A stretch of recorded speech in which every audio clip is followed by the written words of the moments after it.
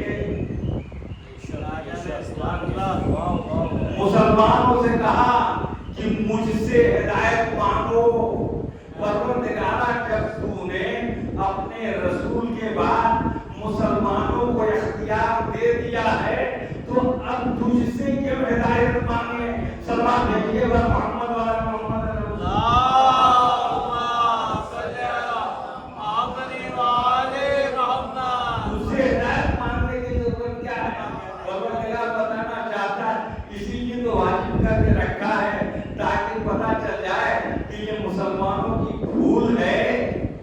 مسلمانوں کی بھول ہے، ورنہ جو ہے وہ حقیقت میں بھی ہدایت کا ذمہ دار ہوں اور میں بھی اپنی جانب سے رہنما مقرر کروں گا۔ انت منذر ولکل قوم ہاد، اے رسول آپ آگاہ کرنے والے ہیں اور ہر قوم کے لیے آتی ہے، یعنی جب تک قومیں رہیں گی ہدایت کی ذمہ داری اللہ کی ہے۔ سلام بھیجیے گا محمد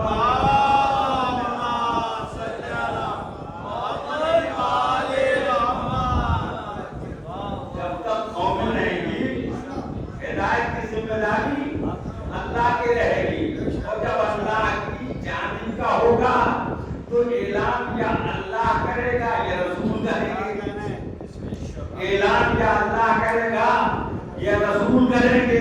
لہذا اللہ نے تو کہہ دیا کہ ہماری طرف سے ہاتھی ہوگا، ہاتھی کون ہوگا یہ رسول بتائے گا، اس لیے کہا کہ انی تارک فیکم مستقر ہے، میں تمہارے درمیان میں 2 گراتا چھوڑے جاتا ہوں۔ کیا ایک اللہ کی کتاب، کتاب اللہ کی کتاب، وہ اطرتی اہل بیتی، اور میری اطرت جو میرے اہل بیت ہیں، لن یفترقا، یہ دونوں ایک دوسرے سے جدا نہیں ہوں گے، وہی علی والقرآن والقرآن مع علی ایک دوسرے سے جدا نہیں ہوں گے، یعنی ایک علی کے لیے پہلے بتایا تھا اور ایک پورے سلسلے کے لیے بتا رہا ہے کہ نہ قرآن اہل بیت سے جدا ہوگا نہ قرآن اہل بیت اور اہل بیت قرآن سے، یعنی دوسرے لفظوں میں یوں کہا جائے کہ قرآن اہل بیت کے ساتھ ہے اور اہل بیت قرآن کے ساتھ ہے۔ سلام بھیجیے گا محمد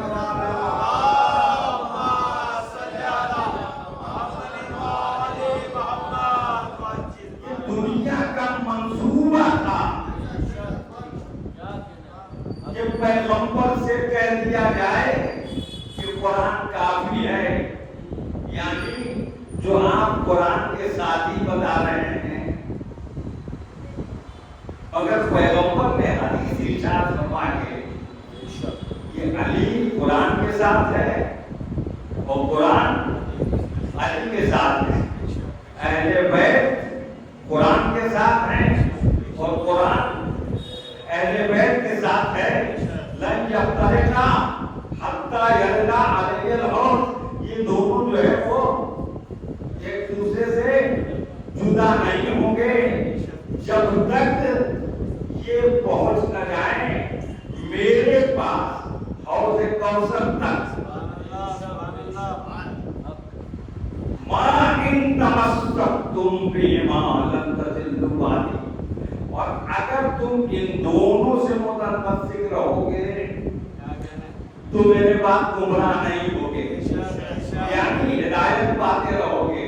تو معلوم یہ ہوا کہ وہ ہاتھیوں سے تمسک گمراہی سے بچاتا ہے، گویا پیغمبر نے بتا دیا کہ قرآن بھی آتی ہے، اہل بیت بھی آتی ہے، فرق اتنا ہے کہ قرآن خاموش آتی ہے، لہذا تم چاہ رہے تھے کہ قرآن کو لے کر ہم جو چاہے کرتے رہیں، مگر قرآن کا خاموش آتی ہونا اس بات کی دلیل تھی کہ اس کے لیے کچھ پیکر بھی ہوں، کچھ مرکب بھی ہوں، کہ قرآن کی آیتوں کا مجسمہ بن کر دنیا کو بتاتے رہیں کہ ہاتھی قرآن بھی ہے، ہاتھی اہل بیت میں ہے، مگر فرق یہ ہے کہ خاموش بولے گا نہیں، ناطق ہمیشہ تمہیں ٹوکتا رہے گا۔ سوال دیکھیے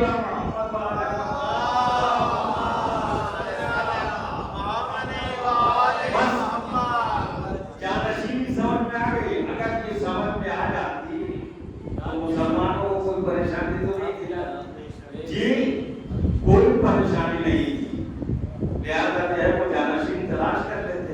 بھائی مریض میں آ گیا ایک بات کہہ کے کل کے لیے یہ چھوڑتا ہوں، بھائی مجھے بتائیے کہ مریض کو پتا ہے کہ میرا مرض کیا ہے،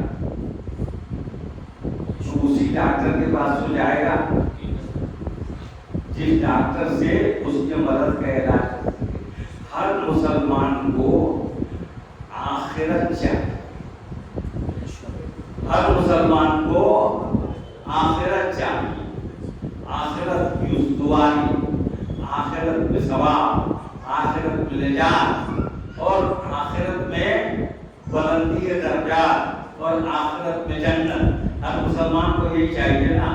تو یہ سب جتنے مسلمان ہیں، ہر مسلمان کو آخرت کا مریض ہونا چاہیے، یہ دنیا کا کس کا مریض ہونا چاہیے؟ آخرت کا۔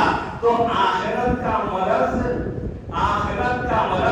علاج لے کر پیغمبر آئے ہیں آخرت کے مرض کا، اور پیغمبر کا جانشین ہی آخرت کے مرض کا علاج ہے۔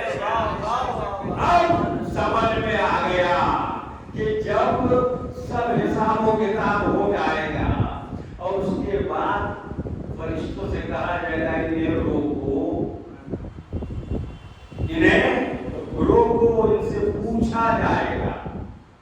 کیا پوچھا جائے گا بھائی؟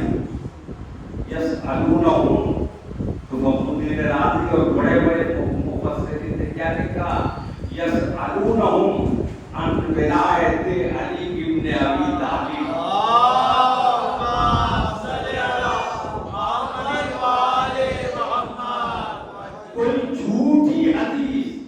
حدیثوں کے جھوٹے ٹکسال میں کوئی بنی ہوئی ہو، گنی ہوئی ہو، تو لا کے مجھے بتا دو کہ جو ہے وہ آخرت میں مسلمانوں میں سے کسی مسلمان سے یہ کہا جائے کہ اس سے روکو، پوچھا جائے گا خلافت راشدہ مانتا تھا کہ نہیں جی؟ کل عرض کروں گا تفصیل، پوچھو اس سے خلافت راشدہ مانتا تھا کہ نہیں، ان کو پہلا مانتا تھا کہ نہیں، ان کو دوسرا مانتا تھا کہ نہیں، ان کو تیسرا مانتا تھا نہیں، کیوں بھائی؟ کہا جب آخرت میں سب مفسرین نے لکھا کہ ان سے پوچھا جائے گا، اگر صحیح جواب دیا تو جنت، اور اگر صحیح جواب نہیں ہوا تو جہنم۔ ارے میرے بھائی، وہاں ولایت علی کے بارے میں پوچھا جائے گا، ارے دنیا میں اگر سوچ لیتے کہ آخرت میں ولایت علی کے بارے میں پوچھا جائے گا تو خطیب کو مان کے کم سے کم آ جائے۔ سوال دیکھیے محمد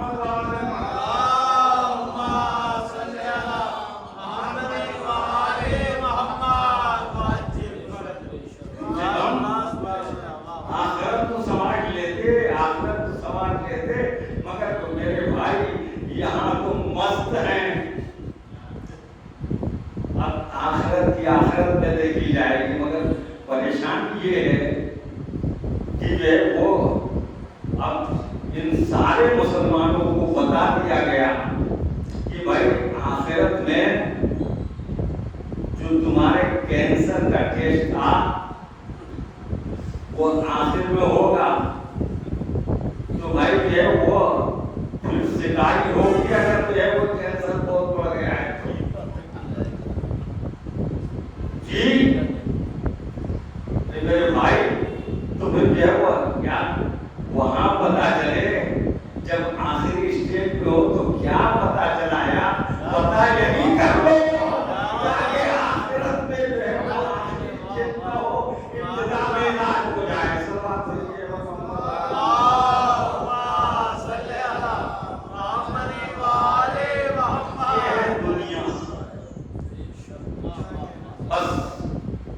کر دوں کہ پیغمبر نے تو بتا دیا کہ میرے نفوس جن کے ساتھ قرآن ہوگا اور جو قرآن کے ساتھ ہوں گے، مگر جو ہے وہ جب دنیا بھول گئی کہ قرآن کن کے ساتھ ہے اور کون قرآن کے ساتھ ہیں، تو نبی کے نواسے نے نوکے نیزہ پر قرآن تلاوت کر کے بتا دیا کہ اے میرے بھائی، دنیا والوں سنو، تم نے لاکھ کوشش کی کہ قرآن سے تمہارا رشتہ اور اہل بیت سے تمہارا رشتہ الگ الگ ہو جائے، مگر نہ اہل بیت کو قرآن سے تم جدا کر سکے اور نہ قرآن کو تم اہل بیت سے جدا کر سکے۔ آج بھی قرآن ہماری زبان پہ ہے اور ہم قرآن کی زبان پہ ہیں۔ کہاں جاؤ گے جب آئے تکبیر پڑھو گے تو ہمارے علاوہ کسے ڈھونڈو گے؟ کہاں جاؤ گے جب آئے مدد پڑھو گے تو ہمارے علاوہ کسے پاؤ گے؟ کہاں جاؤ گے جب سورہ درد پڑھو گے تو ہمارے علاوہ استاد اسلام کسے پاؤ گے؟ کہاں جاؤ گے جب آئے ولایت پڑھو گے تو ہمارے علاوہ کون ملے گا؟ قرآن آواز دیتا ہے کہ بھائی ہم تو بیان کرتے ہیں، تلاش کرنا تمہارا کام ہے۔ سب دیکھیے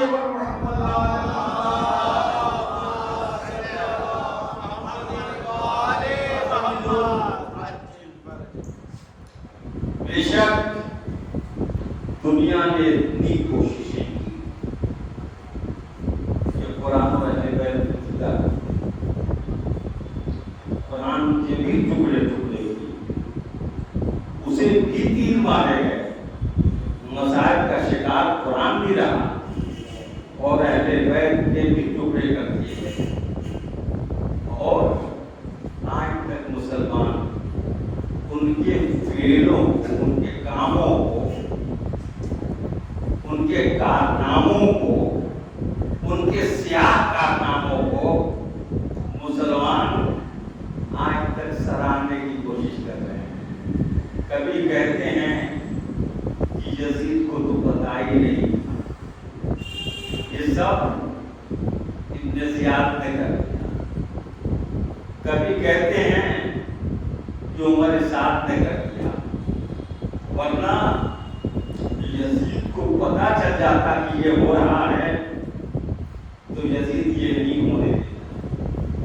میں کہوں گا ٹھیک ہے، یزید یہ نہیں ہونے دیتا، آپ ہی کی مان لیتا، تو اس کا مطلب یہ ہے کہ یزید قتل حسین پہ راضی نہیں تھا، نہیں تھا نا؟ تو یزید کے پاس سر گیا تو جو سر لے کے جانے والے تھے ان کو یزید نے کوئی سزا دی؟ تمہاری تاریخ کو لکھا ہے جی، کوئی سزا نہیں۔ جب اہل بیت کے اہل حرم اسیر کر کے گئے تو یزید نے کوئی سزا دی؟ حسین کی چھوٹی سی بچی یزید دربار میں کھڑی ہے اور یزید پوچھ رہا ہے، جناب زینب کی بات تو الگ ہی ہے، جناب ام کلثوم کی بات تو الگ ہی ہے، چھوٹی سی بچی ہے، چھوٹے بچوں کو تو سب کو رحم آ جاتا ہے۔ یزید پوچھ رہا ہے کہ کس کی بچی ہے، اس بچی کا نام کیا ہے؟ جب بار بار اس ظالم نے پوچھا اور جناب سکینہ نے کوئی جواب تو دیا، مگر جناب سکینہ کی آواز یزید تک نہیں گئی۔ ایک مرتبہ شیبلا کے بڑا ہوتے کہا کہ ہمارا حاکم پوچھ رہا ہے تمہارا نام اور تم بتانے کے لیے تیار نہیں ہو۔ ایک مرتبہ امام آگے بڑھے، آواز دی، شبر مظلوم پیچھے ہٹ، تجھے پتہ نہیں ہے میری بہن برابر اپنا نام بتا رہی ہے، مگر میری بہن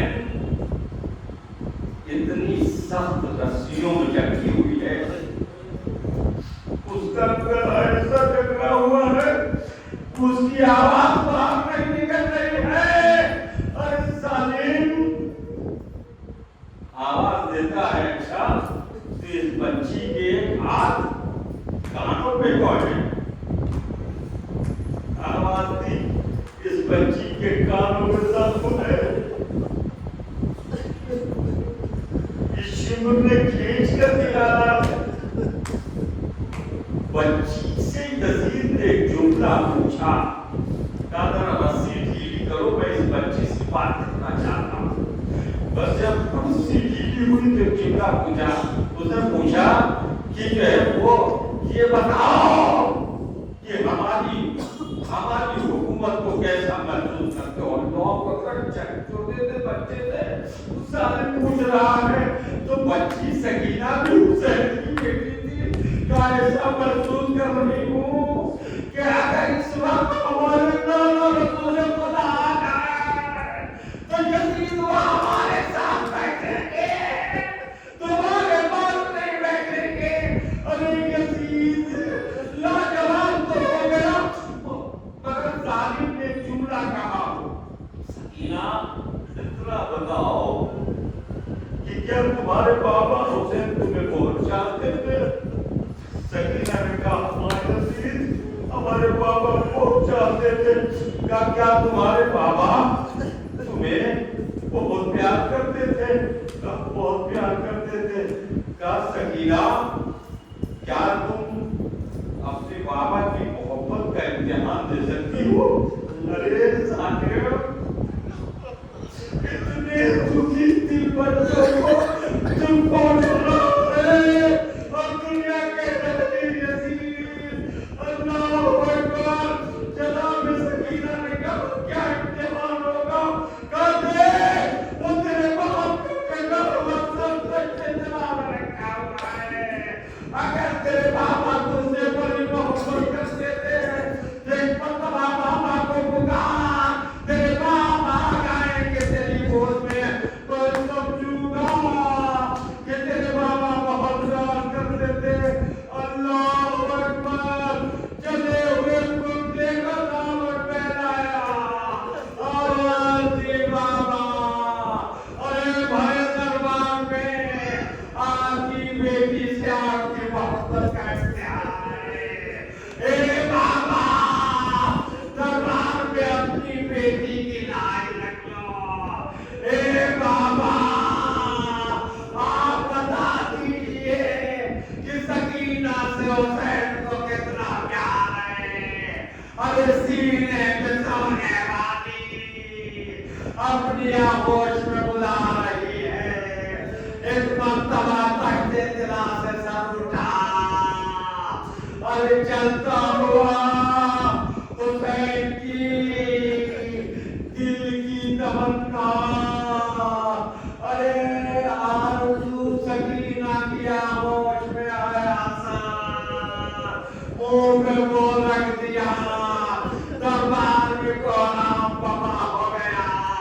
اے بابا جب سے آپ گئے آپ کا سینہ نہیں ملا, مجھے سونا نصیب نہیں ہوا. اے بابا ارے آپ کی سکینہ کو کوئی تماچے باندھتا ہے, کوئی دور کھینچتا ہے, کوئی دور نہیں باندھتا ہے. اے بابا ارے کبھی ہم بازاروں میں اور کبھی ہم درباروں میں.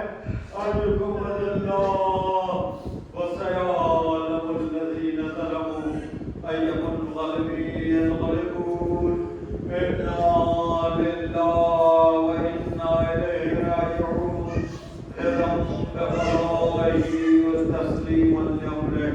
وإلها بحق الزهراء وأبيها وبعلها ووليها جملہ مومنین و مومنات جس دنیا سے گزرتی ہوں دنیا کے رحمت کا زندہ کا